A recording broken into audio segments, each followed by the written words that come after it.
Welcome back to the Tool Crib. Today I have the great pleasure to share with you one of the most exclusive Leatherman products you could ever get your hands on. This is the Tom Sachs Charge SP. It is built by Leatherman Tool Group and designed in collaboration with Tom Sachs of the Sachs Research Laboratory in New York City. Now this particular multi-tool is based on the Charge Plus platform. And for the most part, the standardized tooling that you'll find in your general Charge Plus models is going to be fairly identical. There's a couple of little minor differences that we'll get into. Now, what really makes this particular tool special, though, is that it has been engineered to add on some extra tooling that is really unique for a plier-based multi-tool.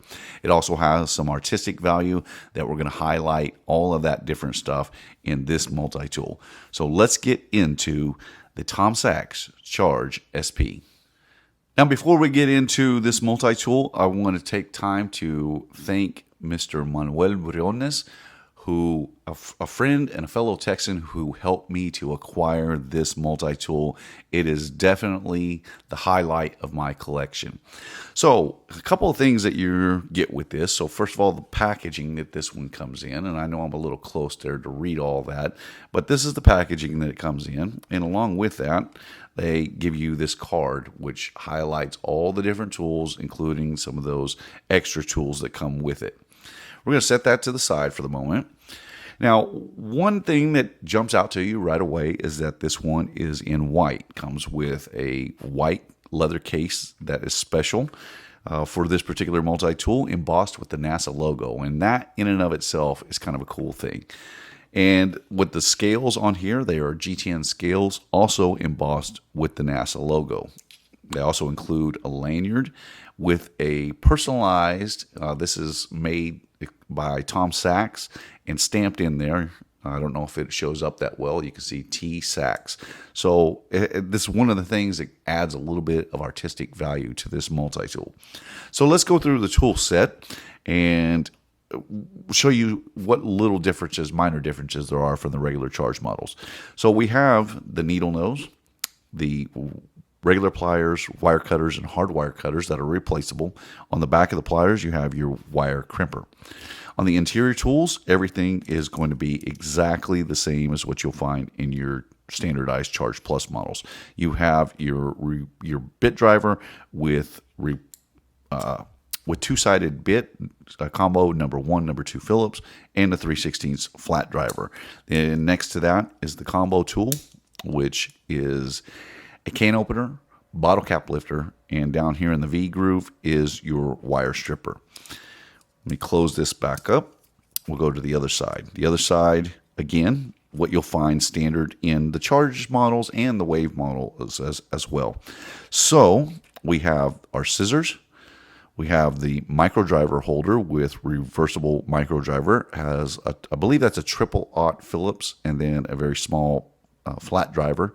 Then you have your 1/4-inch standard driver that also can double as a light duty or medium duty pry tool. We'll close that up and let's go to the outside tools. So first, the knife blade. Now on this particular multi-tool, they use Leatherman's highest grade knife blade. This is an S30V. It is engraved, personalized by Tom Sachs, and this is model 68 of 100. If we go to the other side, we have our saw blade, and obviously all of the outer tools are liner locked. On this side, this is one of the differences between your standard Charge models. In the Charge models, they'll have a hook blade here that's ground into the back of your 428C serrated blade. In this particular model, they chose to include the one that comes off the Wave. And then on the opposite side, we have the diamond coated file, edge file, and crosscut combo file. Now, because this has some specialized tools in it that we're about to get to, normally in the Charge and the Wave models, you would have a clip that, with the Charge models, it comes standard. With the Wave, you have to buy it separately. That would go into the tool slot or is captured by the catch mechanism for the interior tools. On this one, however, because they used up those 4 slots, they elected to put in the free series clip onto those G10 scales. And the way they accomplished this is, let me see if I can get this illuminated here. On the inside there, I don't know how well that'll show up, there is a recessed stainless plate that comes in. It's actually part of this whole unit here. And that allows the clip to be screwed on directly to that plate, because if they went through just the G10 scales, it obviously would not hold up. So it's pretty interesting how they added that on there. Now we get to the scale tools. So let's go through the first one here. I have to open this up just a little bit. We'll kind of get a better view of how that is on there. In here, you have a small, and I just cut my nails, so it's a little tough to get out, but you have a straight pan. Now, a lot of these tools that are going to be on here are going to be reminiscent of what you would find in a Victorinox plus scale tool knife. So we have the pin on the opposite handle across the way here. We have our tweezers. Now, these tweezers are Leatherman tweezers. They're going to come out of the Squirt, I believe, is the model that uses these.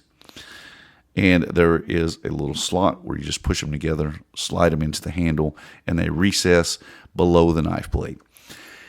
Now we get to the other 2 tools on here. I'll save the one that I like the most for last. So the first one here, we'll just hit the tool release, and that keeps that locked in while not in use. And this is interesting. It has a little ballpoint pen insert. So this uses the Schmidt 635 insert, and this is replaceable. So to remove this, you just have to do a little twist. You can see that that little piece will slide into the back of that insert, and that's what holds it in. So they give you a little ballpoint pen, and this is in black ink. We'll slide this one back. Now the last tool on here is really, for me, the highlight of what they did on this tool. So they have a carbide scribe. Now, this is particularly important to me because I work with metal. And if you work with any kind of metal, whether that be hard metals or soft metals, at some point you have to do some really precision fabrication. And the best way in order to lay out that type of fabrication is with a scribe. And the fact that they added in this carbide scribe, this is just one of those tools that I never would have imagined or dreamed that they would put in a tool like this. It also has the loop or the built-in lanyard hole for the customized lanyard. This is a fabulous addition to this multi-tool. And while the other 2, the straight pen and the tweezers, I think are great additions, the one thing that I probably wouldn't put in here if I'd had any kind of say in it would be the ballpoint pen. And while I think that is a great tool to have in there, I think it's a little bit out of place. And I'll tell you what I think I would have liked to have seen in there, and that is, instead of having an insert like this, I would have just continued this portion on and made it about half the length of what this insert is, but without the taper, and make a little punch down tool. I think that would have worked well in this tool as well. But nonetheless, the ballpoint pen is also a pretty cool little addition. So this is a really special multi-tool. Again, one of only 100. This one happens to be number 68. Now, when we talk about the artistic value of this, I've heard people say that it's either a love-hate relationship with this particular multi-tool. Some just really don't like it, and others really like it. I don't know how to put this exactly. To me, the artistic value is not what is important about this. What is important about this to me is the engineering that went into adding in these extra tools. I think that is fascinating that Leatherman did that, and I would love to see them do this in standardized charge models as well. That would be a fabulous addition and something that I would be willing to pay a premium for to have some of those extra tools on there. This is a really nice multi-tool. The NASA logo embossed in those G10 scales really make this one pop. Personally, I could do without the pocket clip, though with a lot of people with the Wave Charge series, it is a perfect pocket carry multi-tool. Now, I've brought in the latest tool from Leatherman. This comes out of the Leatherman garage. This is the Mr. Crunch, and I have a video on this one if you want to see. It's the one we did right before this one. And if you want to see that, you can check that out here. Now, the reason I brought this out is because there's one other change that I think Leatherman could have done, considering all the intricate detail that went into this one. This would have been a very, very nice addition. So they redesigned on this tool, they redesigned the micro driver. And the way they did this, they got rid of, let's just take a look at the one that's in here. They got rid of that smaller spring, and now they have it that's part of the metal structure itself. So I don't know how feasible it would be to do this, but one thing that I would like to see, if I had my choice, would be to replace that pin, the ballpoint pin like we talked about earlier, and to replace this one. Not to eliminate it, but to just to change its orientation. And what I mean by that is that in these scale tools where they have like the tweezers here, there is quite a bit of material there, and I would think that it would be possible for Leatherman to similarly cut that so that it had a similar function to this new redesigned holder here, where you could use it, but it would be off board of the tool, and then when you needed it, you could slide it into a slot into the end of that piece, and that would be really fantastic, actually. Now, the reason I would like to see that is because the one thing that the Wave Charge series have always been missing, in my opinion, is an awl.